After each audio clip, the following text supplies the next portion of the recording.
네, 여러분 시작하겠습니다. 자, 요 두 개 판례는 비교하셔야 돼요. 예, 최근에는 지금 요게 나오고 있는데 요걸 유추할 수 있어야 됩니다. 자, 먼저 이제 주거 침입의 불법에다가 성범죄를 저지르는데요. 그러면 이제 가중처벌하는 조항을 뒀는데요. 자, 이게 성폭력 처벌법. 근데 이제 밑에 봅니다. 근데 처벌 수위가 어떻게 되냐면 무기 또는 7년이에요. 뭐 무기의 포인트를 더 보죠. 자, 근데 이거 줄여서 야주절이라고 해요. 야주절 성범죄. 자, 강제추행이죠. 근데 요건 어때요? 불법이 주거 침입이라는 불법에다가 야간이라고 하는 그 행위 정황의 위험성 불법, 그 다음에 또 절도범이네요. 불법이 세 가지예요. 세 가지 불법이 합쳐졌는데 지금 형량이 보면은 무기 또는 7년 이상. 그래서 무기에 포인트를 두겠습니다. 그러면 대조해 보세요. 불법성이 훨씬 약한 범죄를 불법성이 훨씬 강한 자하고 똑같이 지금 취급하고 있죠. 예, 요거는 그 형벌의 체계성이나 비례성 이런 것들을 갖추지 못한 겁니다. 위의 판례가. 그래서 요 부분에 이제 위헌 나왔고, 요거는 불법이 3개나 있기 때문에 무기까지 가도 괜찮다. 예, 합헌으로 나왔어요. 안에 내용 보지 마시고 가볍게 처리합니다. 자, 그리고 이제 음주운전 등 재범 가중처벌인데 요거 윤창호법 사건이라고 해서 유명한 거죠. 그죠? 네, 윤창호 씨 말년병장 마지막 휴가 나와가지고 친구들 만나고 밤에 집에 귀가하기 위해서 이제 그 신호등 앞에 서 있는데 술 취한 벤츠가 날라들어가지고 사망하죠. 이때 이제 문재인 정부에서 음주운전을 가중하자. 네, 이래가지고 이제 그 급하게 가중처벌 규정들을 막 5만 대 다 도입을 했는데 이게 한두 개가 아닙니다. 판례번호 제가 줄였어요. 가장 최근 걸로 줄였고 판례가 한 6, 7개 되거든요. 예, 문제되는 조항들이 뭐 해사안전법, 해상교통규라는 거, 또 도로교통법, 육상교통규라는 거 전부 관련된 거 다 위헌 나왔어요. 이게 이제 문제는 뭐냐면 아무런 시간적 제한이 없습니다. 거기다가 비난 가능성이 상대적으로 낮은 이런 범죄 유형들까지 싸잡아가지고 엄청난 가중처벌을 하거든요. 예를 한번 들어볼게요. 어떤 청년이 18세에 처음 이제 운전면허를 따고 친구들의 축하를 받으면서 이제 맥주 한 깡을 깠어요. 그러다가 이제 기분이 욱은 아니고 이제 기분이 이제 좋죠. 그래서 얘들아, 오늘 아빠 차로 내가 한강 드라이브 한번 시켜줄게. 나갔다가 걸렸어요. 자, 범죄 저질렀죠. 그 다음에 이분이 이제 80대가 됐어요. 평생을 이제 차분히 잘 살았어요. 그러고 나서 이제 80대, 아이고, 이제 운전도 피곤하고 힘들다. 면허 반납해야지 생각하는데, 그 무렵에 탁 또 그때 그 친구들을 또 우연찮게 만났네요. 기분 나죠. 만나가지고 맥주 한 깡 하고, 마지막으로 내가 면허 반납하기 전에 한강 드라이브 한번 시켜줄게. 가다가 또 걸렸어요. 자, 이런 이제 사정들 생각해보면, 시간적 제한, 뭐 60년, 뭐 이렇게 걸리는, 이런 것들을 뭐 상습이니, 뭐 누범 가중이니, 이런 어떤 형법상 가중의 어떤 기초들이 있는데 그런 이제 것들과 견주기가 힘들고요. 그 다음에 비난 가능성 측면에서 이제 보더라도 그죠? 이런 것들이 뭐 다른 운전을 통한 이제 범죄, 사람을 죽이고 막 이런 범죄들과 비교를 해보면 윤창호법의 그 케이스에서 다뤄지는 사건들을 하고 이제 비교해보면은 견줄 수 있는 것들이 아니에요. 그러니까 이런 것들까지 싸잡아서 가중처벌하는 것들은 좀 생각이 없는 거 아니냐. 이래가지고 이제 학자들도 처음에 이제, 무리 됐어. 이렇게 했는데, 결국 이제 다 이제 위헌이 나옵니다. 자, 다음. 자, 이제 성년가족 예비군 훈련 소집 통지서 전달 의무, 요로 보죠. 자, 요거도 이제 예전부터 문제가 많고 비판이 많았는데, 비로소 이제 계기가 성립돼가지고 이제 위헌이 떨어집니다.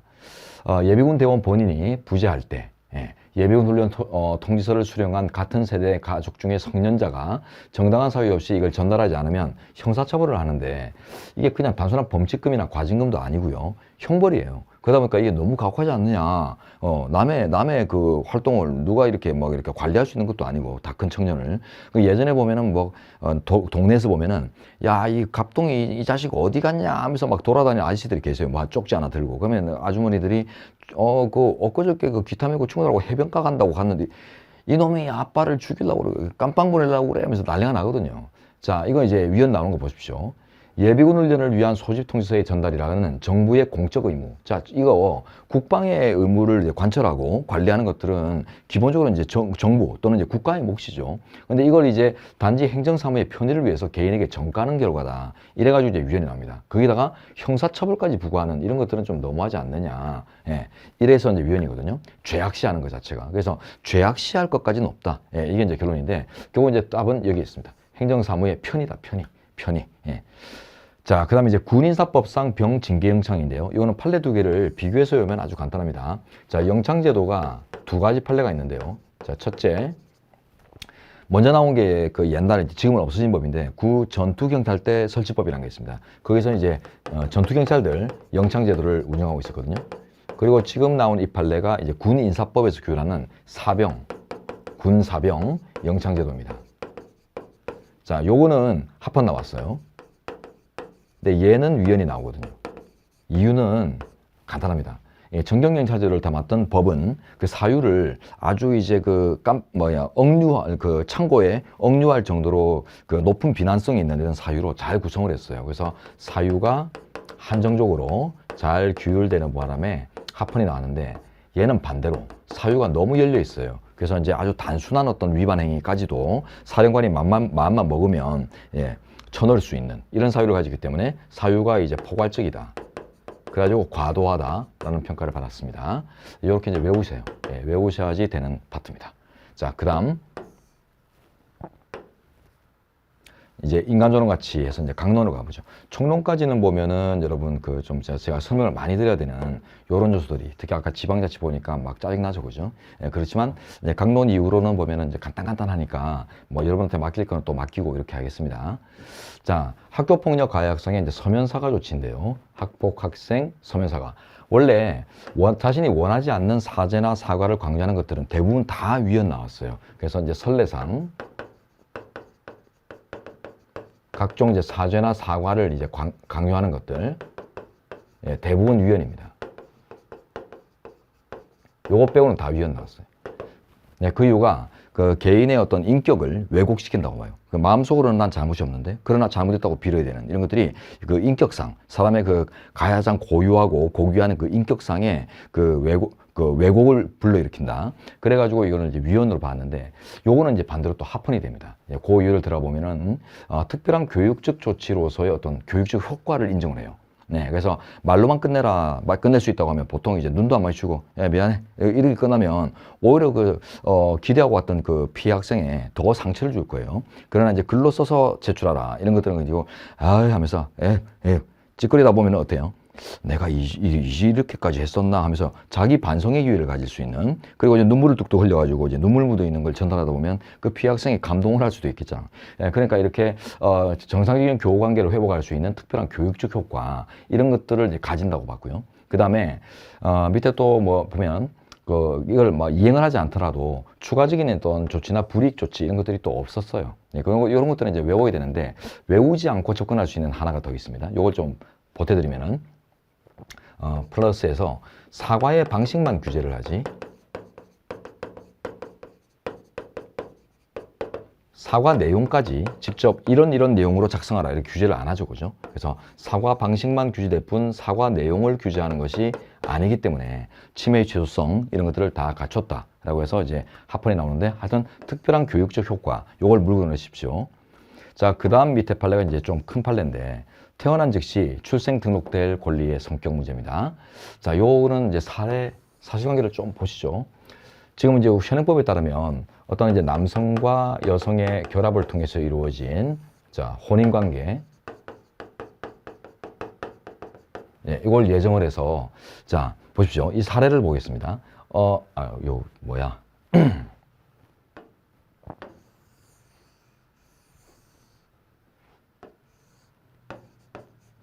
남녀가 이제 결합해서 이제 혼인관계를 이루고 있었는데 파탄 났어요. 가정이 이제 파탄 나가지고 따로 이제 뭐 사는데 이 여성이 이제 다른 남성을 만나요. 만나가지고는 이 사이에서 이제 아이가 출산합니다. 자녀 출산.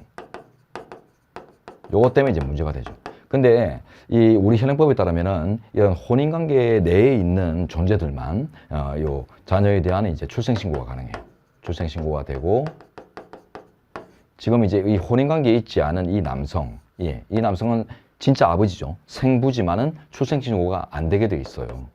자, 이렇게 만들어 놓은 이유는 지금 이제 자녀 지위를 확보하기 위한 거거든요. 자녀 지위 안정을 위해서 이제 혼인관계 내에서 이제 애가 태어났는데 저게 내 애냐, 남의 애냐 이제 문제가 있더라도 자녀의 지위 안정을 위해서 일단 그 남자의 아버지로 추정을 하는 친생 추정제도 같은 것들이 있습니다. 민법에 가면. 그래서 이제 진짜 아버지가 아닐지라도 일단 법적으로는 아버지처럼 추정을 하고 그 추정을 이제 벗어나려면 친생 부인의 소송이나 친자관계 부존재 확인해소나 이런 소송의 방법으로만 이제 벗어날 수 있거든요. 그래서 자녀의 지위 안정을 위해서 이런 이제 친생 추정 제도를 두고 그러다 보니까 이제 다 친부모로 이제 추정되기 때문에 출생신고가 여기에 있는 거죠. 근데 우리 법에 따르면 이 생부는 혼인관계에 있지 않기 때문에 친생 추정이나 이런 것들이 있을 수 없고요. 그래서 이제 또 만약에 이 사람한테 이제 독자적으로 출생신고권을 인정하다 보면은 자칫 아버지가 둘로 인정되는 이런 이제 혼란스러운 상황들이 올 수 있어서 자녀 지위 안정에 오히려 부적합하다. 그래가지고는 이제 이 혼인관계 안에 있지 않은 남성의 아무리 진짜 아빠라고 할지라도 출생신고권을 이제 배제를 시켜놨던 거예요. 자, 근데 우리 언제가 이제 뭐라고 하냐면 이 생부의 어떤 아버지로서의 지위를 이렇게 부여하는 이런 이제 법적인 어떤 지위를 부여하는 출생신고가 아니기만 하면 그러면 이제 그 법적인 충돌의 문제는 없지 않느냐. 그러다 보니까 우리 현재가 이제 요걸 위헌 결정 내리면서 자, 뭐라고 하냐면 자, 어떤 이제 부자 관계를 창설하는 이런 효과가 없는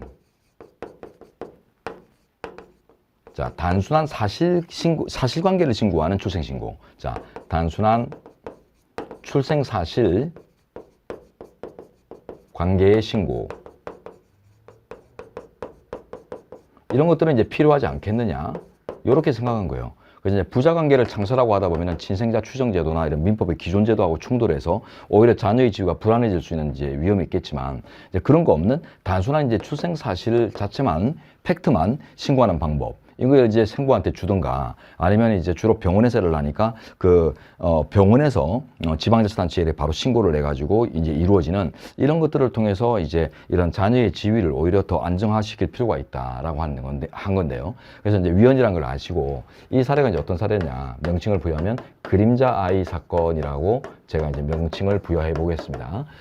이렇게 이제 태어났지만 출생신고가 안 된 애들은 이 범죄나 이런 여러 가지 그 국가 보호로부터의 사각지대에 놓이게 돼 있어요. 그러다 보니까 얼마 전에 경찰이 이제 전수조사를 했는데 수천 건의 이 사례가 집계가 됐어요. 근데 문제는 그 중에 절반이 생사가 확인이 안 된다고요.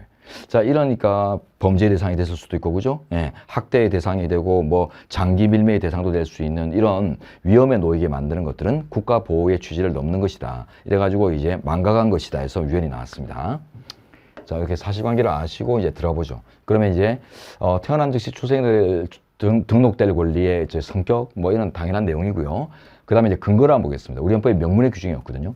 자, 이는 헌법 제10조에 인간존엄 행복주권으로부터 도출되는 일반적 인격권을 실현하기 위한 기초고 또한 10조뿐만 아니라 34조 1항의 인간다운 생활을 할 권리, 뭐 사회권적인 성격까지도 이제 부여받네요. 그 다음에 36조 1항의 가족생활 보장, 34조 4항의 국가의 청소년 복지 양상, 뭐 이런 것들이 다 이제 사회권적인 것들입니다. 그래서 10조는 주로 이제 자유권적인 내용들인데, 그 다음에 드는 것들은 다 사회권적인 내용들이거든요. 다양한 근거가 있다라고 했고요. 그래서 이제 그 다음 마무리하는데 이와 같은 태어난 즉시 출생 등록될 권리는 헌법에 명시되지 아니한 독자적인 기본권으로 보죠. 자유권과 사회권의 복합적인 성격을 갖는다. 이제 요거 좀 기억하세요. 요거는 이미 출제되고 있는데 요거는 뭐 많이 어렵지 않고요. 이제 복합적이다. 사회권적인 성격을 함께 가질 정도로 아주 강력한 권리다. 이런 것들을 이제 표현하고 있고요. 자, 그래서 이제 위헌 나온 것들은 들여다보지 않아도 되겠습니다. 아까 그 그림, 사실관계로 이제 바로 파악이 될 것 같고요. 자, 그 다음에 이제 대법원 판례가 나왔는데 이 대법원 판례가 상당히 더 강력합니다. 자, 보시면 이러한 권리는 법 앞에 인간으로 인정받을 권리로서 모든 기본권 보장의 전제가 되는 기본권이므로 법률로서도 이를 제한하거나 침해할 수 없다. 이거요. 결국 이제 법률에 규정을 안 두거나 혹은 이제 직접 적극적으로 제약을 하거나 이런 모든 이제 적극적 소극적인 어떤 제약이 다 불가능하다. 예, 이 말입니다. 자, 요거는 이제 헌재하고 결이 똑같아요. 결이 똑같은데 좀 더 강력한 표현을 썼죠.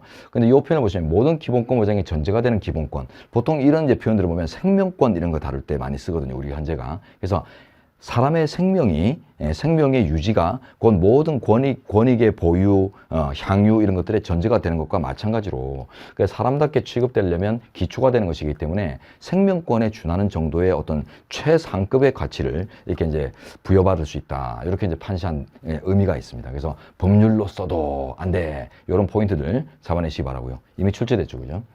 자, 그 다음에 태아 성감별 제한 사건으로 가겠습니다. 요것도 그 판례 경과를 좀 아셔야 돼요.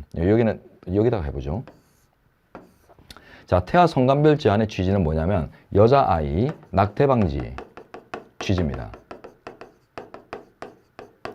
자, 그 낙태 그 이유, 사유 이런 것들을 이제 분석하는 어떤 그 정보들을 제가 좀 뒤져봤는데요. 이 판례 때문에 보니까 다양해요. 다양한데 뭐 중구난방이거든. 중구난방. 근데 그 중에 저는 이제 가장 이제 프로테이지가 높은 걸 한번 봤는데 보니까 여자아이라는 이유만으로 낙태되는 그 빈도, 퍼센테이지가 24%에 이른다. 이런 이제 어떤 정보도 있더라고요. 그거는 좀 과한가 싶긴 한데, 하여튼 우리나라는 아직 제사문화가 남아있고 남아선호 사상이 남아있어서 이런 제도가 필요하다고 해서 만들어졌고, 이 제도가 이제 운영되는 동안, 남녀 그 아이들의 그 성비가 자연 성비 1대1, 가장 자연스러운 성비 1대1로 맞춰줬어요. 그래서, 이 법이 참 역할을 많이 했다라고도 생각할 수 있는데, 근데 우리 현재는 좀 생각이 달랐어요. 왜냐면 이 법이 어느 정도 역할을 한 건 맞습니다. 맞는데, 이 법만으로 이런 자연 성비가 맞춰지고 이게 앞으로도 유지될 수 있는 게 아니라 이거는 우리 국민들의 사람들의 의식이 변화됐기 때문에 그런 결과가 나온 것이고,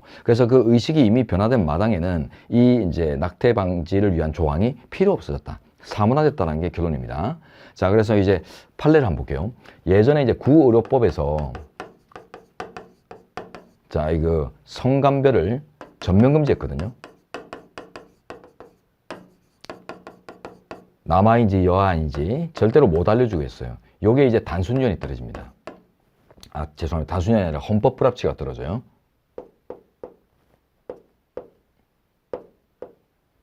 네, 헌법 불합치가 증이 떨어지는데, 그때 이제 논거가 뭐냐면, 이런 제도는 여자아이 낙태 방지를 위해서 좀 필요한 제도 같은데, 필요하다고 봤습니다. 이때는 필요한데, 다만 임신 후반기까지도 인정을 하지 않는 것들은 그 부모의 어떤 출산 대비마저도 무력하게 만들므로써 부모의 어떤 인격적 정체성을 너무 심각하게 훼손한다. 이래가지고 이제 위헌을 판단했거든요. 그때 나온 논리가 임신 후반기, 누구나 이제 낙태가 불가능하거나 어려운 이런 시기에는 이제 여자아이라는 이유만으로 낙태될 가능성이 거의 없는 시기다 보니까, 자, 이때까지 금지하는 것은 위헌이다. 이래가지고 이제 헌법 불합치를 내렸어요. 그래가지고 법이 딱 요대로 바뀝니다. 그래서 신의료법 또는 이제 개정의료법에서는 여기 뭐 임신 32주 이전에 뭐 금지, 이게 이제 결국 임신 후반기만 보장하는 거예요. 그래서 이 판례를 그대로 받아가지고 임신 후반기에 이르러서 자, 이제 제한적으로 성별 고지를 이제 허용하는 제도로 이제 바꿨는데, 근데 이게 단순연이 떨어지죠. 지금은 단순연이 떨어지는 이유가 뭐냐면 결국 이제 사문화됐다. 이 법 제도 자체가 이제 의미 없어졌다. 의식 변화에 따라서. 그래서 이제 사문화, 현실 이런 것들을 이제 고려해서 이제는 아예 없어져야 된다고 합니다. 그래서 내용을 들어가 보시면 보세요. 일단 그 기본권부터죠. 장래 가족의 구성원이 될 태아의 성별 정보에 대한 접근권, 요거 기본권으로 인정합니다. 성별 정보 접근권, 기본권, 인정하고 있고요. 10조로부터 이제 인정합니다. 자, 근데 제한이 있죠, 그죠? 남아선호 사상이 확연히 쇠퇴되었다. 이 뭐예요? 국민들의 의식 변화. 이 법 때문에 하고 싶은 걸 못하는 이런 상황이 아니라 법이 없어도 그냥 국민들이 알아서 안 하는 이런 상황이 됐다는 거죠. 자, 그래서 이 조항은 그래서 사문화되었음. 결론입니다. 그죠? 그래서 남아선호 사상이 그냥 사라졌다고 봤어요. 그렇기 때문에 이제 이 법은 의미가 없다. 죽은 문장화됐기 때문에 이걸 이제 유지하는 것들은 오히려 불합리하다라고 보는 게 이제 판례입니다. 그래서 예전에는 제도의 일부라도 좋다고 봤지만은 요번 판례는 이제 제도 자체가 의미 다 무의미하기 때문에 다 없애라. 이게 본 판례의 취지가 이제 다릅니다. 자, 여기 보시고 이제 그다음 내용. 종업원이나 대표자의 범법행위에 있을 때, 그 이제 회사를, 법인이나 회사를, 과실 요건을 따지지 않고 같이 벌하는 양벌 규정 또는 쌍벌 규정이 이제 많아가지고 문제가 많이 되는데, 일단 위헌도 나오고 합헌도 나오고 경우수가 달라집니다. 요게 이제 종업원, 요게 위헌입니다. 위헌이고, 대표자 범법행위에 연계시키는 것들은 이제 합헌되거든요. 자, 요거는 이제 대표 이론 때문이에요. 우리 헌법에 이제 법치주의 원리로부터 자기 책임의 원리라는 게 도출되고요. 이 자기 책임 원리를 이제 다른 말로 뭐 책임주의, 뭐 이런 식으로 이제 형사법에서는 주로 쓰는데, 이 종업원은 누가 봐도 그 회사와의 관점에서 본다면 별개의 인격체, 별개의 권리 주체거든요. 그러다 보니까 회사 자체에 뭐 종업원의 선임 감독상의 주의의무 위반이나 이런 것들을 따지지 않고 바로 같이 처벌하게 되면은 자기 책임이 없는 곳에 처벌을 받는 이런 책임주의 위반의 요소가 있어요. 그래서 종업원의 범죄 행위에 대해서 막연하게 양벌 규정을 이제 운영하다 보면은 죄형법정주의에서 도출되는 책임주의 원칙. 이거 근데 죄형법정주의 이전에 죄형법정주의가 법치주의거든요. 예, 그래서 법치주의에 여기 나오죠. 법치주의에서 이제 자기 책임의 원리라는 게 먼저 도출되고 그거는 이제 모든 이게 다 적용되는데 특히 이제 죄형에 관련된 어떤 그 법치주의 영역에서는 이제 책임주의라는 표현으로 이제 활용되는데 일단 그 말이 그 말입니다. 그래서 이제 책임주의 또는 자기 책임의 원리에 위반된다라고 합니다. 근데 이제 대표자의 범법행위에 대해서 이렇게 막연히 연동하는 것은 위배되지 않는다. 합헌이라고 하거든요. 그 이유는 그 대표 법리라고 하는 그 민법상, 민사법상 확립된 법칙 때문입니다. 그래서 이제 민사법에 가면 단체의 행위성을 상정하기 위해서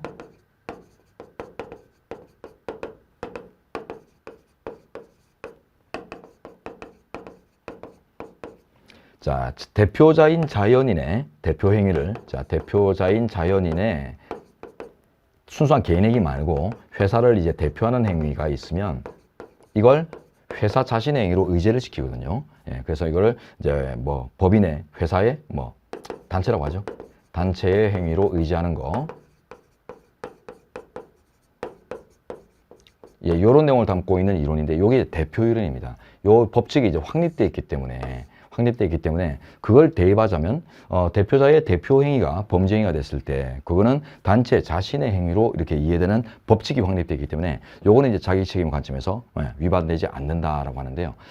자연인과 다르게 법인 등 단체는 이제 자연적인 어떤 활동, 이런 행위성 이런 것들을 상정할 수가 없잖아요. 그러다 보니까 이제 법적 기술로서 이런 대표 이론을 통해 가지고 이제 책임을 부여하고 이런 이제 방법론을 갖추고 있거든요. 그래서 그 이제 방법론이 확립됐기 때문에 이 분야는 괜찮습니다.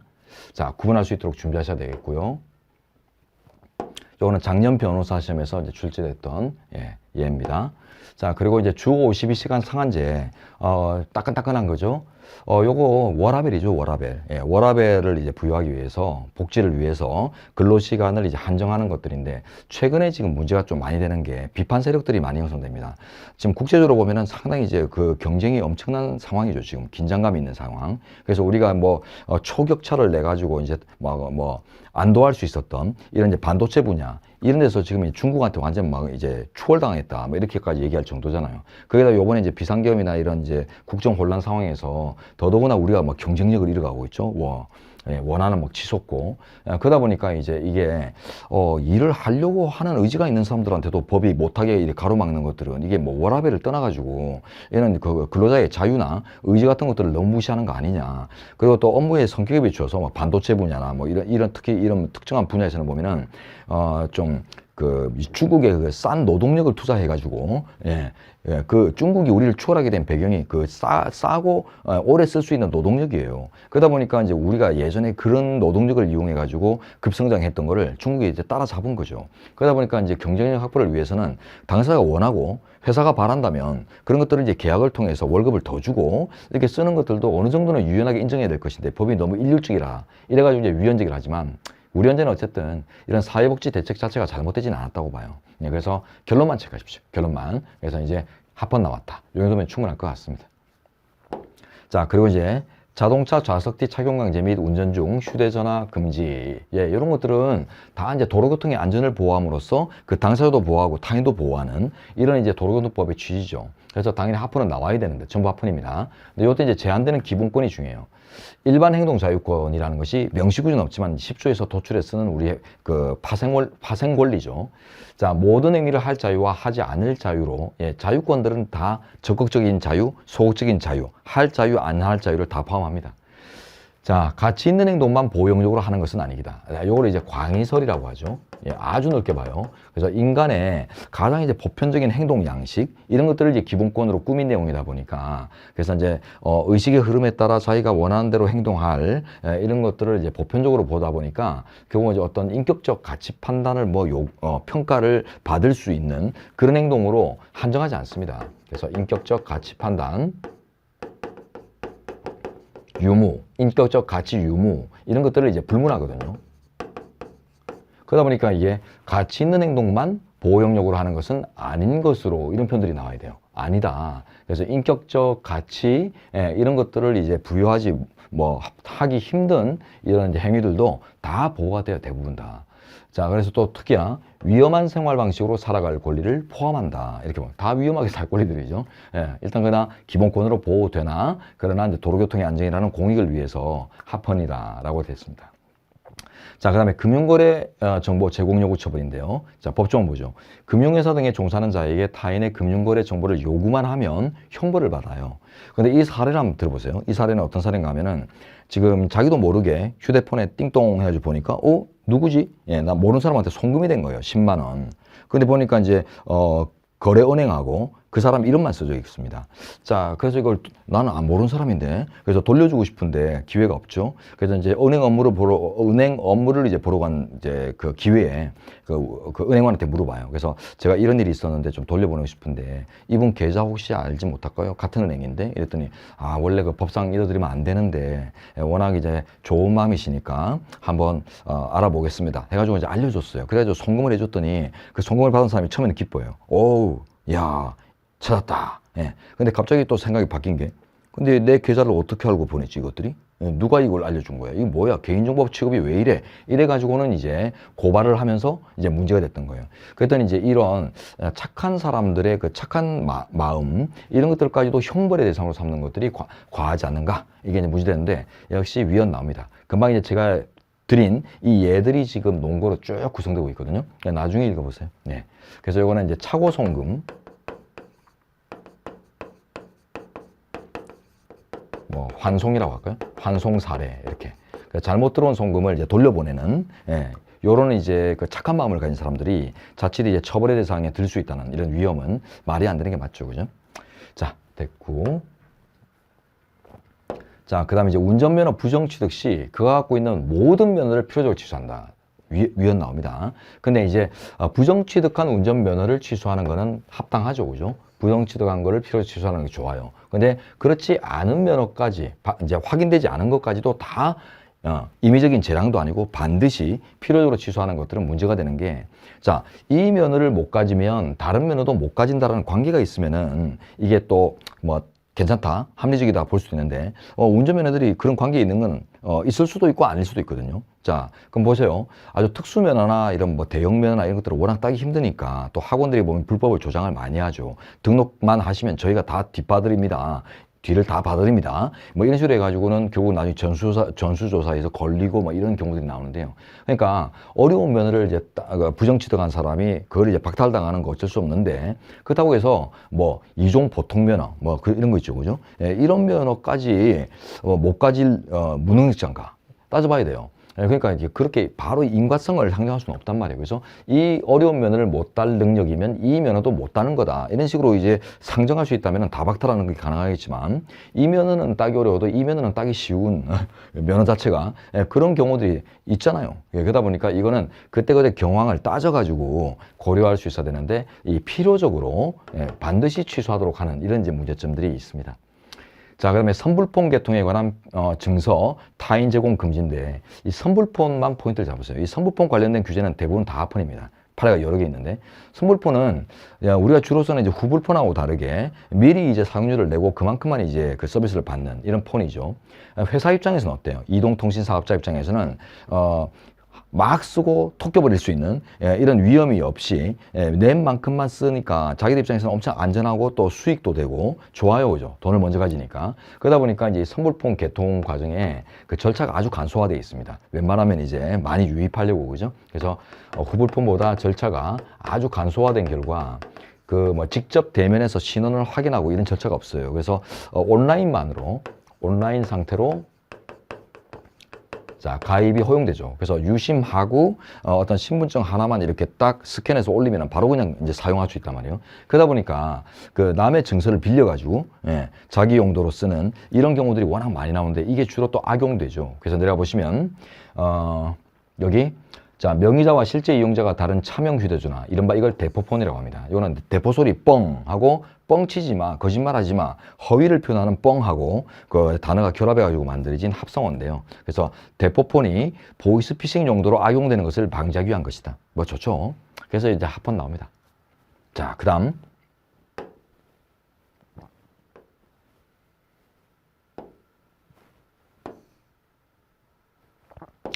자, 난민 인증자 긴급 재난 지원 코로나 때인데요. 지급을 제외해서 이제 위헌까지 나온 사례인데, 여기 보시면 지금 영주권자하고 결혼 이민자들한테는 줍니다. 지원금을. 근데 이제 난민 인증을 받은 사람한테 안 줘가지고 문제되는데요. 우리나라에 보면 난민법이라는 게 있어요. 아시아 최초로 만든 난민법이 있는데요. 자, 이 난민법에서 이제 그 난민으로 인정받으면 그 취업이나 뭐 체류 이런 것들이 아주 막 폭넓게 보장되고 뭐 그 보험 같은 것들도 다 보장이 되고 막 이래요. 그러다 보니까 자 보세요.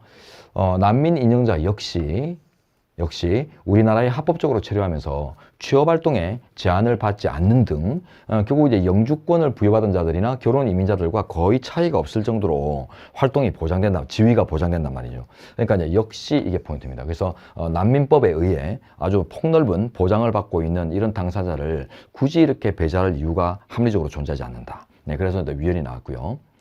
자, 장애인 특별교통수단은 이제 표준 휠체어만 기준으로 삼아서 이제 규율을 하다 보니까 그 침대용 휠체어, 이런 특수 휠체어 있죠, 그죠? 예, 이런 것들을 그 차량에 넣고 고정하고 이런 것들이 어려워가지고 결국 막 커브 돌고 이러면서 막 뭐 흔들리고 부딪혀가지고 뭐 중상을 입고 사망하고 이런 사례가 나와요. 그래서 이제 침대용 휠체어, 이런 것들을 이제 고정할 수 있는 여건들을 갖지 못하는 것들은 이제 위헌이다 해가지고 이제 확인된 사례고요. 자, 그 다음에 특수형태 근로자 산재보험료 2분의 1 부담인데, 이 산재보험료는 일단 이제 사업주 전담 체계입니다. 그 산재보험 재증형성이 사업주한테만 뜯어가요. 보통 우리가 4대 보험 하면은 국민연금, 국민건강보험, 고용보험, 산재보험 이렇게 있는데요. 나머지 그 4대 보험의 나머지들은 보면 그 이원화돼 있어요. 그래서 사용자도 기금을 내고 근로자도 내거든요. 그래서 이제 근로자들이 월급 받을 때 원천징수 해가지고 이렇게 재정을 형성하는데, 산재는 원천징수 안 해요, 임금에서. 그 이유가 여러 군데 있는데, 일단 우리 헌법에 가면 31조 5항인가? 갑자기 33, 하여튼, 예, 그쪽인데, 거기 가면은, 그 신체장애자 그 국가보호무조항 이런 것들이 막 있거든. 예. 하여튼 그런 이제 다양한 취지, 우리 헌법에서 유리하는 그런 취지를 고려해서, 산업재해를 입어가지고 이제 몸이 아프고, 그 근로능력을 상실한 이제 이런 분들에 대해서는 이제 국가가 직접 보장을 하는 이런 이제 명문의 규정들 같은 것들이 막 있다 보니까, 생활 보장을 해주는, 그러다 보니까 요거는 이제 사업주 전담 체계로 근로자에게 부담을 주지 않는 체계로 운영을 하거든요. 자, 근데 이 특수형태 근로자, 줄여서 이제 특고라고 하는데, 특고 근로자가 이제 누구냐면, 여러분 잘 아시는 그 배민 라이더 분들이나 택배 사업자분들 이런 분들이에요. 배민 라이더, 택배, 자, 이런 이제 분들인데, 이분들은 이 이중성을 가집니다. 지위가 두 가지 다 있어요. 그래서 그 밑에 보면, 자, 독립적 노동의 모습, 자영인의 징표와 종속적인 노동의 모습, 근로자의 징표를 동시에 갖고 있다. 이게 이중성합니다. 그러다 보니까 어때요? 사업자 측면이 있죠, 그죠? 근로자 측면도 있고. 그래서 겉으로 보면은 그 아주 큰 회사로부터 뭐 월급을 받는 듯한 이런 이제 모습이지만, 속으로 들어가 보면은 그 파트너십 관계 이런 것들이 또 있습니다. 그래서 사업자 대 사업자 관계에서 수익을 서로 이제 공유하고 나눠 먹는, 그래서 뭐 기본급 같은 것들이 있고 또 수익 배분율이 있거든요. 그러다 보니까 이게 자영인, 즉 사업자 요소를, 징표란 말은 이제 요소란 뜻이거든요. 사업자 요소를 같이 가져요. 그러다 보니까 이제 다른 일반 근로자들은 보면은 산재보험료를 아예 안 내지만, 이분들은 이제 사업자 요소를 갖고 있기 때문에 2분의 1이라도 내자, 이제 이렇게 된 겁니다. 원래는 이제 산재보험의 적용을 아예 못 받다가, 그래서 이제 좀 국가가 이제 확장을 하면서 2분의 1, 이거는 자영인의 성격, 요것 때문에 자영인의 성격, 사업자 성격, 요것 때문에 2분의 1 부담을 둔 것인데, 논리적으로 봤을 때는 합리적이죠, 그죠? 그래서 이제 합헌 나와 있습니다. 자, 다음. 자, 외국 거주 외국인 유족의 퇴직 공제금 수급 불인정인데요. 외국인 근로자들이 이제 우리나라에 오면 주로 이제 그 3D 산업 분야나 이런 이제 그 영세 분야로 이제 많이 배치가 그쪽으로 배치하기 위해서 고용 허가제를 지금 운영하고 있습니다. 자, 근데 이분들이 특히 이제 건설 현장이라는 곳에는 뭐 추락사니 여러 가지 사고가 빈발하거든요. 그러다 보니까 돌아가시는 분들이 워낙 많다 보니까 이제 퇴직 공제금 해가지고 막막해지는 이제 그 가족들의 어떤 그 생활 보장 이런 것들을 돕는 제도가 마련되어 있는데, 그 조건이 뭐냐면 국내 거주해야 돼요. 그 유족들이 국내에 거주해야지만 이제 받을 수 있고, 특히 이제 외국인 유족이면, 그죠? 외국에 거주하는 외국인 유족은 안 줍니다. 그 이유가 뭐냐면 외국인이며 또한 또 외국에 거주하다 보면 이 대한민국이 실제 그 혼인관계나 생활관계의 적법성 같은 것들을 이렇게 확인하기가 쉽지 않기 때문에 자칫 이제 재정이 멸실될 수 있는 위험이 있다. 이래가지고는 이제 뺐다고 해요. 그랬더니 우리 현재가 하는 말이 외국 거주 외국인 유족은 자신이 거주하는 국가에서 발행하는 공신력 있는 문서로 퇴직공제금 수급 자격을 충분히 입증해낼 수 있는데 이런 기회를 입증의 기회 자체를 안 주는 거 이게 잘못되는 거예요. 그래서 입증할 수 있는 기회마저 배제하고 있다. 네, 요게 웬 취지입니다. 충분히 다 정상 국가들에서 그죠? 나라가 그 가족 관계나 생활 관계나 뭐 거주 관계 이런 것들 국적 관계 이런 것들 다 규율을 하잖아요, 그죠? 그러니까 충분히 그런 자료를 받아가지고 대한민국 당국에 이렇게 입증해낼 수 있을 텐데 그런 기회를 안 주고 아예 그냥 다 끊어버리는 거 이런 매몰찬 거 잘못됐다는 거죠. 사람이 죽었는데. 자, 그 다음에 가정폭력처벌법상의 피해자 보호명령은 우편을 이용한 이제 접근금지 이런 제도를 안 두는 바람에 문제가 됐는데, 가정폭력처벌, 법에서 이제 둔 제도입니다. 예, 법원이 직접 나서가지고 이제 피해자 보호명령을 신속하게 처리해주는 이런 제도거든요. 자, 근데 문제는 주로 이제 법원이 직접 나설 정도, 예, 뭐 재판이 들어와가지고 이제 재판으로, 공판으로 처리하고 이런 이전에 직접 나서가지고 일단 그 선결적인 보호 처분을 내리는 자, 이런 것들은 보시면 이제 시공간적으로 매우 밀접하게 관련된 침해여서 법원이 신속하게 나설 필요가 있는, 앞서서 나설 필요가 있는 이런 경우에 이제 그 입법 지위를 갖다 보니까 주로 이제 SNS니 주로 우리 휴대폰으로 이렇게 주고받는 이제 요런 어떤 그 침해 요소, 언어 폭력 이런 것들 위주로 이제 피해자 보호 제도가 가동됩니다. 그러다 보니까 이제 그 전통적인 어떤 소통 방식인 우편 이런 것들이 이제 배제돼 있어요. 근데 이제 요거는 우리 이제 보니까 그 피해의 긴급성이나 광법성, 신속한 조치의 필요성 등 측면에서 현격한 차이가 있다. 예. 이렇게 봅니다. 그래서 온라인이나 이런 걸로 오는 것들은 좀 생각해 보세요. 내가 취업 그 지원서 또는 입사 원서를 넣었는데 오늘 연락이 올 때가 됐는데 하루 종일 이제 휴대폰을 끼고 살죠. 이제 언제 오나 기다리는데 계속 띵동 해요. 예. 띵동 깨똑 해가지고 딱 잃어보면 막 욕짓거리 막 언어 폭력 들어가죠. 에이 또 띵동. 예. 이건 안 볼래야 안 볼 수 없는, 그죠? 피할래야 피할 수 없는 이런 정황들하고 연결되잖아요, 그죠? 근데 이제 우편 같은 경우는 어때요? 예, 우편하면 그냥 쌓이는데 그 이름 보고, 또 그 놈이구나. 안 보면 돼요, 그냥. 예, 내용을 안 볼 수 있죠. 근데 SNS나 이런 것들은 내용을 안 볼래야 안 보기 힘들 정도, 예, 그런 정황들과 연결되기 때문에. 자, 그래서 이제 우편 같은 것들은 이제 시급하게, 신속하게 이렇게 대처해야 될 어떤 법원이 직접 나서서 신속하게 대처해야 될 이런 이제 상황들하고는 조금 차이가 있어서 뺐다. 법원의 업무도 있고, 그죠? 예, 법원의 이제 업무 가중 이런 것도 고려되고 하기 때문에 그래서 이제 합헌이라고 나왔습니다. 자, 그리고 이제 그 밑에 병역 의무, 자녀 크레딧 적용 제외 이거는 그 국민 건강보험료 이런 것들을 좀 깎아주는 거예요. 지금 이제 인구 저출생 대책입니다.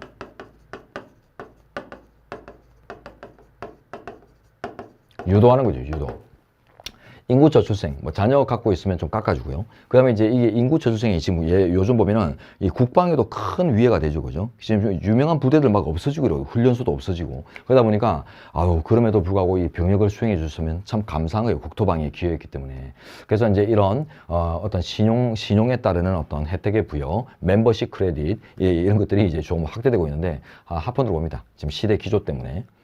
자, 가사 사용인 요거는 이제 여러분들 한번 읽어보시죠. 예, 요거는 이제 가사 도우미들 퇴직급여법의 적용을 배제하는 이유가 기본적으로 이제 가정의 특성입니다. 가정은 일반 사업체나 기업과 다르게 재정 여건이나 이런 것들이 열악하다 보니까 퇴직금을 직접 보장하도록 하는 게 무리여서 뺐거든요. 근데 종전에는 이제 그 정도였는데 다만 얼마 전에 이제 법이 하나 새로 들어와가지고 가사 근로자법이라는 게 만들어집니다. 그래서 인증받은 용역기관을 통해서 근로계약을 체결하게 되면 이제 퇴직금을 그 용역회사로부터 받도록 국가가 보호를 해주기 때문에 그래서 이 정도면 충분하다라고 본 게 판례입니다.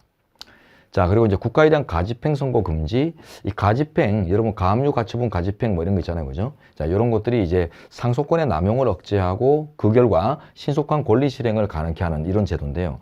요게 이제 그 1심 선고 법원이 패소 당사자에게 가집행을 선고할 수 있도록 하는 이런 제도거든요. 이게 이제 결국 이런 취지를 가지고 만들어졌어요. 그래서 이제 최종 확정 판결은 아닌데 1심 이제 최초의 심급이죠. 1심에서 법원이 당신 패소 이렇게 내리는데 거기다가 이제 필요에 따라 가집행 선고를 갖다 붙여주죠. 가집행 선고 하면 결국 변호사들 입에서 말립니다. 이거는 법관 입장에서 보면은 올라가봤자 상급신문에 불복해봤자 이거는 박판이 안 바뀌는 사건이라는 게 명백한 사건입니다. 그러니까 이거는 그냥 시간 들이고 돈 들이는 것보다는 공 들이는 것보다는 빨리 그냥 수인하고 우리 각계 가는 게 맞아요. 이래가지고 이제 다 말리는 장치거든요. 그러니까 이제 이게 이제 상속권의 남용을 이제 억제하기 위해서 이런 제도가 주어진 것이고 확정 판결이 나지 않았는데도 일단 잠정적인 어떤 그 집행력을 부여하려는 이런 이제 제도입니다. 자, 근데 이게 이제 국가 보세요. 국가는 다방면에서 다양한 방면에서 보면 그 남소의 주범이에요. 국민이 납세를 통해서 형성해준 빵빵한 운영비를 갖고 있죠, 그죠? 국가 재정을 갖고 있다 보니까 뭐 행정사건이든 민사사건이든 간에 1심에서 승복하고 끝내는 경우가 거의 없습니다. 국가는 그냥 끝까지 가요. 터무니없이. 그러다가 이제 결국 이제 지치고 지친 상대방을 대상으로 합의를 보고 뭐 이런 식으로 가거든요. 그러니까 이제 국가 조직은 남소의 주범입니다. 네, 돈이 많다 보니까. 그러다 보니까 이제 국가가 가집행 선고에서 배제해야 될 이유가 특별히 없죠. 오히려 더 이제 관철이 될 필요가 있기 때문에. 그래서 이걸 이제 배제하는 조항들은 쏙쏙쏙쏙 위헌 나와요. 네. 자, 그 다음에 이제 기혼 여성 등록 의무자의 등록 재산. 요거는 이제 공직자 연결성 확보 장치죠. 그래서 우리 공직자윤리법에 가면은 이제 그 병역 사유 공개제도, 그 다음에 이제 재산 등록제도 뭐 다양한 것들이 있는데, 자, 이제 좀 웃기는 게 나옵니다. 기존의 그 기혼 여성들은 보면은 국법상, 국법에서 어떻게 되냐면은, 본인의 재산과, 그 다음에, 남편, 배우자, 남편의 가족, 재산을 등록하도록 했어요. 이상하지 않아요? 이게 남성들은 본인과 자기 직계가족의 재산을 등록하도록 돼 있어요. 근데 여성일 때는 남편 직계가족의 재산을 등록한다? 이게 누가 봐도 남존여비, 남녀 불평등 사상입니다. 남존여비 사상. 출가 외인이라는 거죠. 시집가면 남의 집 식구이기 때문에 그 집 식구가 재산이 등록돼야 된다. 뭐 이런 식인데 누가 맞는지 모르겠지만은 말도 안 되는 거예요. 그래서 비판이 워낙 많다 보니까 이제 바꿔요. 그래서 남녀 평등주의로 이제 똑같이 바꾸는데 다만 이제 이게 부칙을 둡니다. 자, 그래서 이제 똑같이 구분 없이 자기 가족의 재산을 이제 본인의 그죠? 본인의 가족의 재산을 등록하도록 이제 개정을 하는데 다만 보세요. 이미 국법에 따라서 재산 등록을 마친 여성 등록 의무자는 종정 규정을 따르도록 했어요. 그래서 이미 마친 사람들은 종정 규정에 따르라. 이거는 이제 남존여비를 일부라도 유지하겠다는 뜻이기 때문에 이걸 우리 헌재가 참아줄 수는 없죠. 그래서 헌법의 평등 원칙에 따를 때 목적의 정당성마저 인정될 수가 없다. 과잉금지 원칙에서 목적의 정당성 1단계부터 위헌한 사례입니다. 그래서 빈출입니다. 자, 그 다음. 자, 인신에 관한 자유인데요. 자, 직사살수, 과잉금지 원칙으로 위반한 거 간단하게 확인하십시오. 농민 백남기 사망사건이라고도 하죠. 자, 그 다음 형종상향금지 조항의 시적 적용범인데 요거는 결론적으로 결론만 잘 치면 됩니다. 형사법 문제는 경찰 시험 아니면 좀 굳이 안 다룰 이유가 있나 싶기도 하고 경찰 쪽의 시험이라고 해도 제가 볼 때는 결론 이상으로 안 나올 것 같은데 문제 상황만 잘 포착하시면 돼요. 예전에는 그 불이익 변경 금지 조항이란 걸 그 약식명령의 불복 절차로서 관련 규정을 뒀었어요. 이거는 이제 약식명령이라고 하는 아주 간이한 재판 이런 것들에 관련해서 이제 어떤 규정을 두냐면 그 상속권의 보장을 위해서 돼요. 상속권 보장. 그래서 괜히 불복을 했다가 더 처맞지는 않을까 뭐 이런 고민 때문에 상소를 할까 말까 고민하는 것들을 차단해주고 그래서 그냥 언제든 하시면 됩니다. 더 이상 불이익하게 변경되지는 못하게 해놓겠습니다. 이런 규정을 뒀거든요. 근데 이게 이제 문제가 생기는 게 그 약식명령에서 만약에 벌금 50만 원을 받다 치죠. 자, 근데 이게 불복을 했어요. 근데 불복 심리에서 다시 검토를 하다 보니까 이 사람이 이거 문제 있네. 새로운 어떤 불법이 막 발견되는 거예요. 정황이. 그럼 이 사람은 벌금 50으로 안 되겠는데 싶어도 국법에 따르면은 벌금 50만 원을 바꾸지 못합니다. 더 이제 불이익하게 못 만드니까. 그래가지고 이거는 실체 진실이다. 이런 실체 진실에 대한 부합하느냐 이런 관점에서 그 형사재판의 취지를 너무 이제 역행할 수 있다 해가지고 얼마 전에 이제 법을 바꾸거든요. 그래서 중한 종류의 형을 선고하지 못하도록 하는 형 종류 상향 금지 조항으로 바꿔요. 그래서 이제는 이제 벌금 50만 원을 뭐 징역 1년 이렇게 형의 종류를 바꾸지는 못하지만 이제 새로운 사실관계에 터져봐서 이제 벌금 50만 원을 벌금 150만 원 이런 식으로 이제 형의 종류만 안 바꾸면 나머지를 이제 바꿀 수 있도록 바꿨거든요. 좋죠. 자, 근데 이 문제 상황이 이제 뭐냐면, 자, 개정법 시행 전에 정식 재판을 청구한 사건의 경우에는 종전 규정에 따르도록 한다. 이게 이제 법의 변동 과정에서 국민들의 이제 신뢰 같은 것들에 이제 불안이 있을까봐 약간 이제 완충 장치로서 경과 규정을 둔 거죠. 그래서 시행 전에 정식 재판을 청구할 것이 조건이죠, 그죠? 네. 그런데 이 사례가 어떤 사건인가 하면, 이 사례가 시행 후에, 예, 이 개정법이 이제 시행 후에 정식 재판이 청구된 사안입니다. 시행 후 정식재판 청구 사안. 그러다 보니까 이 당사자는 어때요? 예, 그 비고인 입장에서는 어때요? 불이익 변경 금지 조항이 형종 상향 금지 조항보다 훨씬 더 좋거든요. 훨씬 더 유리한데 자기 사건이 그 시행 이후에 이제 정식 재판 불복이 이루어지기 때문에 이 혜택을 못 보는 거예요. 그래서 왜 나만 혜택을 못 봐? 해가지고 위헌적이 있는데, 자, 이런 것들은 일반적으로 이제 예측할 수 없는 것들입니다. 보십시오. 검사가 약식 명령을 청구할지 뭐 이건 빼고요. 자, 피고인이 약식 명령에 대해서 정식 재판을 청구할지 말지, 그게 언제가 될지 이런 것들은 피고인이 범죄 행위를 할 당시에는 예측할 수 없는 정황이다. 그러다 보니까 이제 범죄 행위가 이 법 개정 전에 이루어졌는데 어떤 사람은 시행 전에 정식 재판까지 이루어지는 바람에 유리한 혜택을 받는데, 어떤 사람은 똑같이 범죄가 그 이전에 있었는데 정식재판이 그 개정 이후에 정식재판이 청구된다는 이유만으로 혜택을 못 보는 이런 것들을 이제 불만으로 제시했단 말이에요. 근데 그 범죄 행위 당시에 이 사람이 불복을 할지 정식재판을 청구할지 그 시기가 언제 될지 이런 것들은 예측할 수 없는 것들이야 말이죠. 그죠? 워낙 다양할 수 있기 때문에. 그러니까 이제 이런 것들을 다 예측을 해가지고 예외를 두고 이런 방법론은 불가능하다고 봅니다. 그러다 보니까 법률관계의 어떤 획일성, 이런 것들을 위해서 이런 규정을 두고 완충장치를 둔 것 자체는 문제가 없다라고 해서 이제 합헌이 나왔는데, 하여튼 지금 형사소송법에서 잘 운영되고 있는 제도거든요. 그래서 이제 합헌이란 결론을 이제 빨리 잡으시고 역으로 추론을 하는 이런 형태가 좋을 것 같습니다. 자, 다음에 이제 요거는 이제 여러분들이 보시면 충분할 것 같아요. 네. 그리고 이제 못된 장난, 요거 금지 조항, 요거 이제 장난 전화 방지 조항입니다. 이런 것들이 이제 합헌 나왔다는 거 간단하게 체크하시고요. 자, 그 다음에 수사기관 등의 통신자료 제공 요청인데, 요거는 통치구조까지 공부하시는 이제 시험 영역에서는 이제 헌법소원의 적법 요건 이런 것도 따져야 됩니다. 근데 일단 보십시오. 이 사례는 지금 요 질문만으로 명확하지 않은데, 요런 게 주어집니다. 지문에 줄된 부분이. 어떤 통신자료 제공 요청은 임의 수사에 해당한다. 그렇다면 이게 헌법소원의 대상인 공권력 행사에 들 것인가 이런 걸 묻거든요. 강제력이 없죠. 임의수사란 거는 이제 강제로 끌려가는 게 아니라, 강제 수사가 아니라 당사자 허락을 받아서 같이 동행하는 겁니다. 같이 좀 청으로 가실까요? 하니까 알겠어요. 좀 어디고 나올게요. 이래가지고 같이 가는 거거든요. 그래서 이거는 강제력을 가지는 이런 일방적이고 우월한 공권력의 행사다. 이런 평가를 하기 힘들어요. 그래서 이제 헌법소원의 대상 적격이 일단 없고, 자, 그 다음에 이제 보십시오. 헌법상 영장주의는 강제처분에만 적용되거든요. 영장주의가. 그래서 형사상 강제처분의 사전통제 또는 법관 유보 장치라고 합니다. 그죠? 이런 것들이 떠올라야 되죠. 그래서 형사상 강제처분을 대상으로 하는 법관의 사전통제 또는 사전감독 장치다. 요 의미를 가지는 게 영장주의란 말이에요. 그러다 보니까 이제 강제처분에 적용됩니다. 강제처분에. 그러니까 임의 수사 또 나왔죠. 임의 수사에 해당하는 이 사안에는 영장주의 위반 여부가 문제가 되지 않아요. 적용이 안 되기 때문에. 자, 이제 남은 거는 이제 적법 절차 관점만 남았습니다. 적법 절차가 이제 나왔는데, 자, 이제 수사 과정에서 개인정보들 같은 것들을 이제 주고받고 해가지고 이제 참조하고 할 수 있는데, 이걸 이제 수사를 개시하는 단계에서 당신의 정보를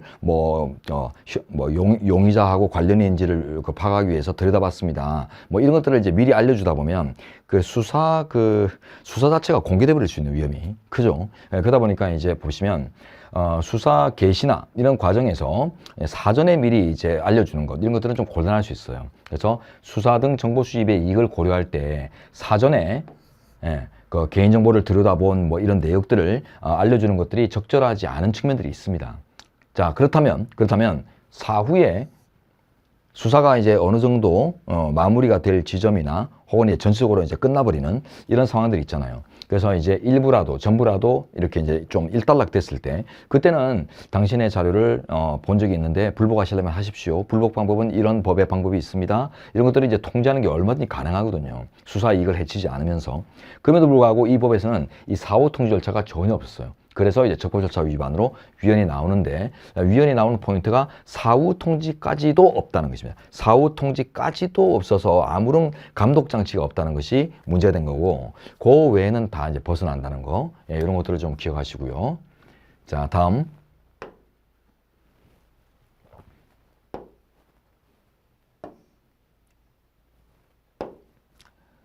자, 이거 이제 설명하려 치면 이제 여러분들이 분석이 이제 많이 필요한데 이런 이제 배경들 없이 공부를 하다 보면은 그냥 표면만 딱 훑고 가가지고는 딱 꺾이거든요. 예, 걸면 걸리는 대로 넘어지는 배경을 가집시다. 지금 우리 헌법 12조 3항에 가면 영장주의가 명시되어 있습니다. 그 조항에는 적법한 절차에 따라 검사의 신청에 의해 법관이 발부한 영장을 이제 미리 제시하도록 되어 있는데요.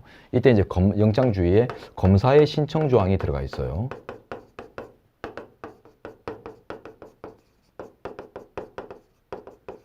네, 이게 이제 명시되고 있는데 일단 여기서 한번 출발해 보겠습니다. 이게 왜 나오나 싶은데 자 보십시오. 자, 이 검사의 영장 신청권이 주어지는데 이 제도는요 원래 우리 재헌헌법에는 없었습니다. 20때까지도 없다가 30때 신설이 돼요. 네, 제30 화국에서 신설이 되는데 그때 이제 신설에 그 가담했던 존재가 누구냐면 김기춘 검사라고 해서 박근혜 정부 당시에 그 청와대 비서실장 해가지고 같이 처단됐던 이런 분이거든요. 자, 그분이 이제 그 30대 막 아주 장창한 검사 시절에 헌법 개정에 이제 참여를 한단 말이에요.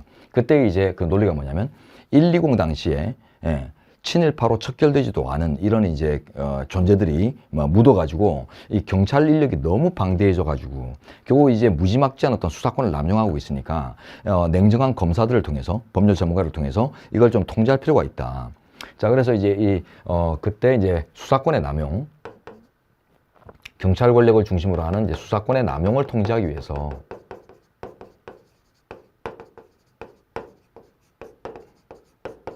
자, 이걸 이제 둘 필요가 있다 해서 이제 끼워넣은 거거든요. 그러니까 예전에는 이제 검사 신청 없이도 이제 영장이 발부되고 있는데 이게 30때부터는 가로막혔다는 거예요.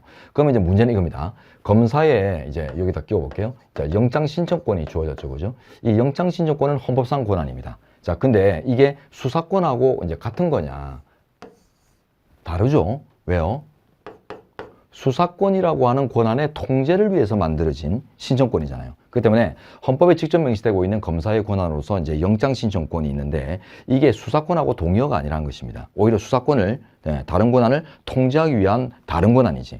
그러다 보니까 이 수사권은 지금 헌법에 안 나오거든요. 검사의 권한으로 나오지 않아요.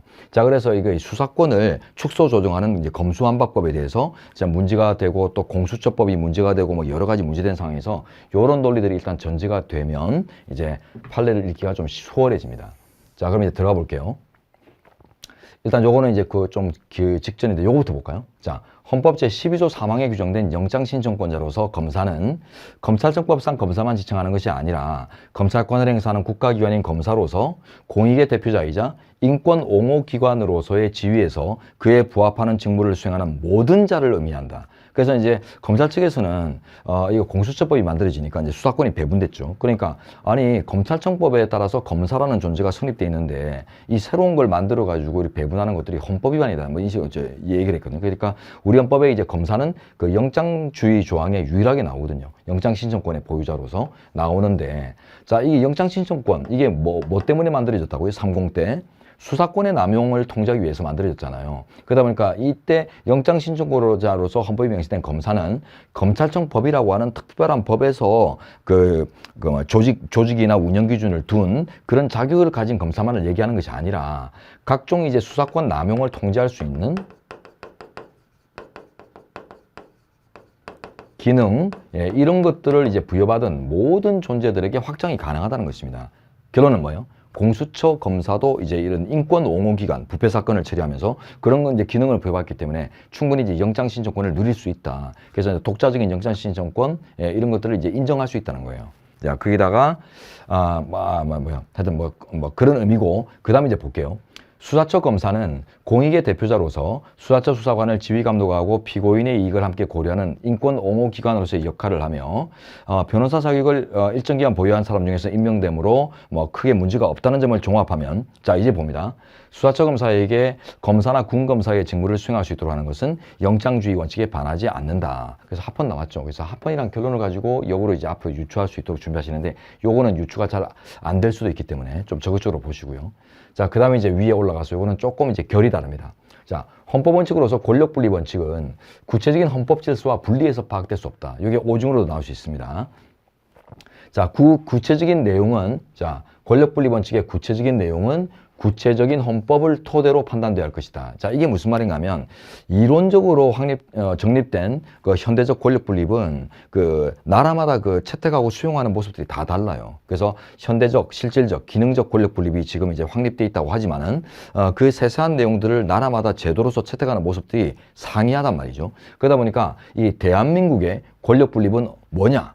권력 분립의 이제 의미가 뭐냐 이런 것들을 이제 밝히려면 대한민국 헌법전을 토대로 해서만 판단될 수 있지 그냥 이론적으로 답을 낼 수는 없다는 것입니다. 너무 당연한 이제 논리인데 이게 이제 오지문으로까지 나오긴 좀 힘들 것 같은데 정지문으로 나올 가능성은 엄청 크고요. 옳은지문으로 나왔더라도 여러분들 이게 뭐지 이러고 있으면 안 돼요. 봤어 이렇게 해야지. 자, 그래서 구체적인 권력 분립의 내용은 구체적인 헌법, 즉 특정한 국가의 헌법을 대조해서 답이 나온다라고 했습니다. 그래서 이제 대조를 하죠. 그런데 우리 헌법은 정부주의과 관련해서 대통령이 행정부의 수장이고 국무총리가 대통령의 명을 받아서 각부를 통할하는 2인자이고 그 기타 행정각부의 설치조직 등에 대해서는 법률로 정한다라고만 규정하고 있다. 요거 이제 모아볼게요. 우리 헌법상 정부 조직에 관해서는 자, 제1인자가 누구다. 그 다음에 제2인자가 누구다. 그 다음 기타 행정조직은 법률로 정한다. 요걸 이제 행정조직 법정주의라고 하거든요. 이게 다라는 거죠. 그리고 궁극적으로 그죠? 지금 대통령하고 국무총리 규정은 이것들하고 상관이 없죠. 지금 수사권 배분하고는 관련이 없고 그나마 여기에 관련된다고 하는 조항이 요거밖에 없어요. 행정조직은 법률로 정한다. 입법행정권이 주어져 있죠. 자, 그러니까 이제 봅니다. 법률로서 행정각부에 속하지 않는 독립된 형태의 기관을 설치하는 것이 헌법상 금지되지 않았으며 자, 이 이하는 다 이런 내용입니다. 자, 동일하게 행정부 소속인 수사처와 다른 수사기관 사이의 권한 배분의 문제는 헌법상 권력 분립의 문제가 아니다. 요 포인트만 잘 잡아냈어요. 요거 이제 지문으로 나올 가능성이 아주 큰데요. 그래서 똑같은 이제 행정부, 정부 내에, 그죠? 정부 내에서 수사권을 이렇게 배분하고 나누는 문제는 우리 헌법상 권력 분립하고는 상관이 없는 문제다. 왜? 여기에 들어가 있지 않잖아요. 그죠? 1인자, 2인자 규정만 명확하게 명시되고 있고 나머지는 다 법률로 정하라고 위임됐기 때문에 우리 헌법상 정부 내부의 이제 수사 기능의 배분 문제는 우리 헌법이 직접 정하고 있는 게 아니란 것입니다. 입법형성 분야라는 거예요. 자, 그래서 전반적으로 따져볼 때 권력 분립의 위배도 없다. 합헌이란 결론으로 역을 추론해도 되겠지만 이런 논리의 이제 일부분은 생소하지 않도록 한번 읽어둡니다. 자, 그 다음에 이제 그 밑에 거는 여러분들이 그냥 읽어도 될 판례 같아요. 그래서 이제 넘어가고 이 별건 수사 이것만 보고 좀 쉬도록 하죠. 자, 검사의 별건 수사 서류 열람 등사 거부. 이 사건은 이제 사건 한번 들어보세요. 사실관계 들어보시면 어떤 재판이 하나 열렸습니다. 이게 이제 지방자치행정의 어떤 부패 사건이에요. 부패. 공무원들하고 그 정경유착 뭐 이런 것들 때문에 이제 재판이 걸렸는데 그 피고로 이제 어떤 갑이라는 사람이 이제 피고인이 됐는데 그 변호인이 증인 신청을 해가지고 누구를 부릅니다. 그래서 증인 신문을 하는데 이 증인 당신이 다른 어떤 피의 사건에서 얼마 전에 조사를 받은 걸로 알고 있습니다. 피의자 신문조서 쓰셨죠? 그러니까 그 증인 신문조서 쓰셨죠? 하니까 예 하는 거예요. 그러면 그때 검사로부터 이런 질문을 받으면서 우리 피고인이 여기 관여되는지 이런 걸 이제 물어봤을 텐데 그때 아니라고 하셨죠? 그러니까 예 이렇게 얘기하는 거예요. 자, 재판장님 서류 요청합니다. 이래가지고 이제 이 별건이란 말이 이제 본건이란 말의 반대말이거든요. 지금 다루어지고 있는 본건 말고 나머지 별개 사건에 기록을 얘기하는데 그 별개 사건에서 증인이 신문 과정에서 뱉어낸 말 속에 우리 피고인이 무고하다는 이제 증거가 있으니까 그걸 보겠습니다. 그래서 법원이 보자 했어요. 그래가지고 이제 검사한테 보여달라고 했는데 검사가 개기는 거예요. 아니 이거는 별개 사건이기 때문에 이런 공문서를 함부로 막 돌리면 되는가 이래가지고는 뭐 찌라시나 리플릿도 아니고 그죠? 돌리면 안 된다 해가지고 거부를 한 거예요. 그랬더니 법원이 주라는 법원의 그 결정도 있죠. 법원의 결정이 있음에도 불구하고 이 제도가 있거든요. 형소법에 가면. 형소법에 가면은 이제 이런 수사서류 열람에 대해서는 어떤 문제가 생겼을 때 법원이 최종 결정을 하도록 제도가 있습니다. 그래서 형사소송법상 법원이 그 정당한 결정까지 내려줬는데 검사가 안 보여주는 거예요. 그랬더니 이거는 이 구조 자체로도 그죠? 예, 이거는 적법행위라고 볼 수 없습니다. 그래서 이제 위헌이 나옵니다. 자, 그리고 충분히 이제 다른 사건의 어떤 증거 자료지만 또 다른 사건에 충분히 기여할 수 있는 이런 이제 실질적인 기여 관계들이 상정될 수 있기 때문에 망연히 본건이 아니라는 이유만으로 기여가 없다. 예, 이렇게 판단하는 검사의 판단이 잘못될 수밖에 없죠. 자, 이렇게 이제 마무리를 하고 쉬었다가 이제 다음 내용으로 가보겠습니다.